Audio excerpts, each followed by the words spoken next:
Agora nós vamos ao quadro esportivo com Cíntia Moura. Boa tarde, Cíntia. Olá, Silas. Muito boa tarde a todos vocês. Hoje tem um grande jogo, né? É verdade. Hoje tem São Paulo, a final da Sul-Americana. O São Paulo inicia aí a grande final da Sul-Americana contra o Tigre. O clube tem a melhor campanha do segundo turno do Campeonato Brasileiro e já tem vaga garantida aí na primeira fase da Libertadores, né, Silas? Não tem dúvida. E o São jogador Paulo tá bem, né? Tá bem.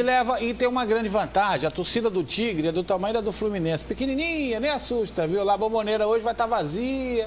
Algumas testemunhas na arquibancada. Quer dizer, se é um Boca Juniors, se é um River Plate, né? Que aí ficaria lotado o estádio, tudo bem, mas... Mas torcedor pequeno, né? E os jogadores devem fazer aí uso de estratégias de marcação forte. Um jogo aéreo espera do vacilo do rival, que tem aí como característica ser muito forte nos jogos dentro de casa, embora ele não esteja muito bem no campeonato local. Vamos ver. Ney Franco assumiu São Paulo no início de julho. Um tricolor desmontado física, tática e moralmente pela eliminação na semifinal da Copa do Brasil. E por um cruel protesto da torcida, que não isentou ninguém na derrota para a Portuguesa no Brasileirão. O começo não foi nada fácil. Empates, derrotas, desfalques e mais revolta nas arquibancadas. Mas depois de 5 meses, aquele time foi enterrado. Nesta quarta-feira, às 21h50, horário de Brasília, o São Paulo começa a decidir a Copa Sul-Americana contra o Tigre na Bombonera, em Buenos Aires. Com força máxima, respaldado pela melhor campanha do segundo turno do Campeonato Brasileiro, a vaga na primeira fase na Libertadores já garantida e completamente abraçado pela torcida, que já comprou mais de 60 mil ingressos para o jogo de volta, dia 12 no Morumbi.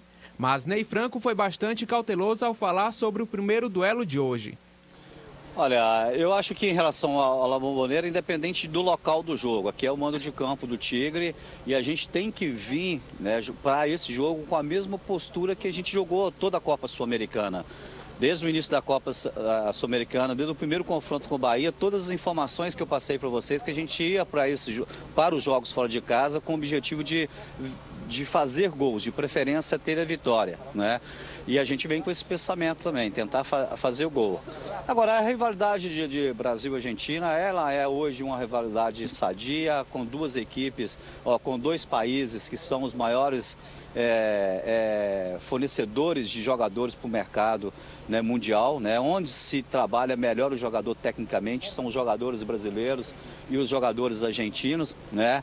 É uma rivalidade que eu acho que hoje ela está muito restrita só dentro de campo mesmo, e a gente espera, da minha expectativa, né, como treinador de São Paulo, que a gente possa aí apresentar para o público 2 bons jogos técnicos, né, que o torcedor que assistir esses 2 jogos, né, possa ter noção que viu um bom jogo de futebol. Nas últimas 2 rodadas do Brasileirão, os titulares foram poupados para a Sul-Americana. E mesmo assim, o time somou 4 pontos e assegurou o simbólico título do segundo turno. Muito mais do que simbólica seria a conquista da Sul-Americana, um troféu que o São Paulo ainda não tem. E também o fim de um jejum de 4 anos sem levantar uma taça. De incógnita inicial, Ney Franco, que agora tem seu nome cantado pela torcida antes de cada jogo, junto com o dos jogadores, se tornou um triunfo para o tricolor voltar a ser campeão.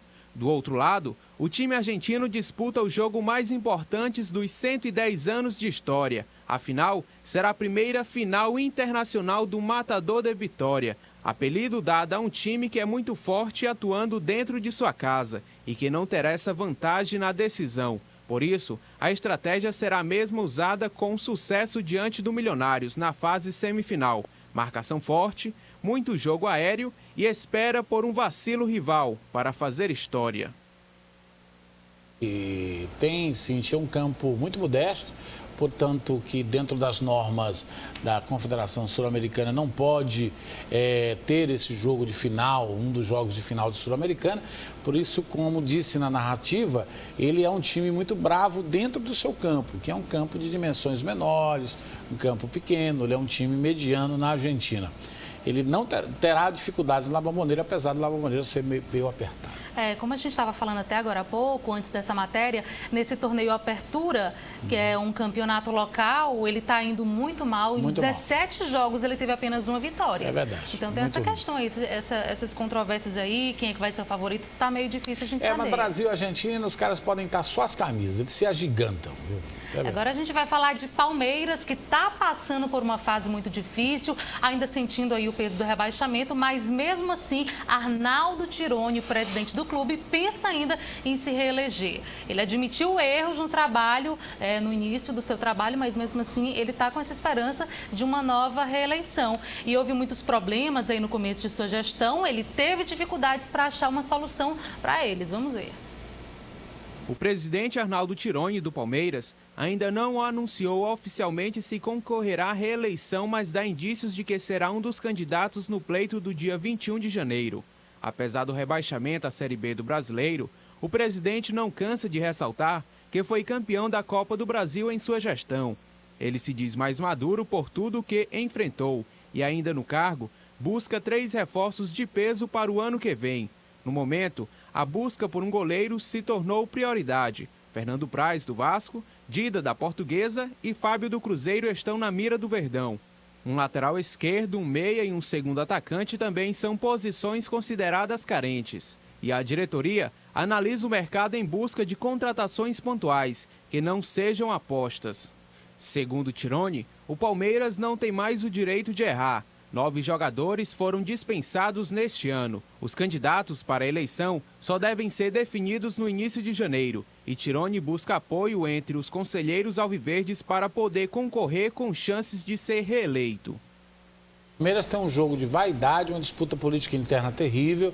Só teve bem o Palmeiras quando ele foi terceirizado por 2 vezes, um para a Parmalat, uma marca aí de laticínios, e uma outra vez para aquela Trafic, uma empresa esportiva. O time despontou. Todas as vezes que tem direção, que o departamento de futebol é dirigido diretamente pela sua diretoria, o Palmeiras fracassa. Agora, quem diga, Silas, que está muito difícil essa reeleição dele, porque ele está sendo muito criticado nas ruas, pelos sócios e até pelos próprios conselheiros com quem ele está pedindo apoio. Vocês viram o resultado da Patrícia no Flamengo, né? Ela nem foi rebaixada. Os torcedores tiraram ela da presidência. Pois é, imagine com o rebaixamento.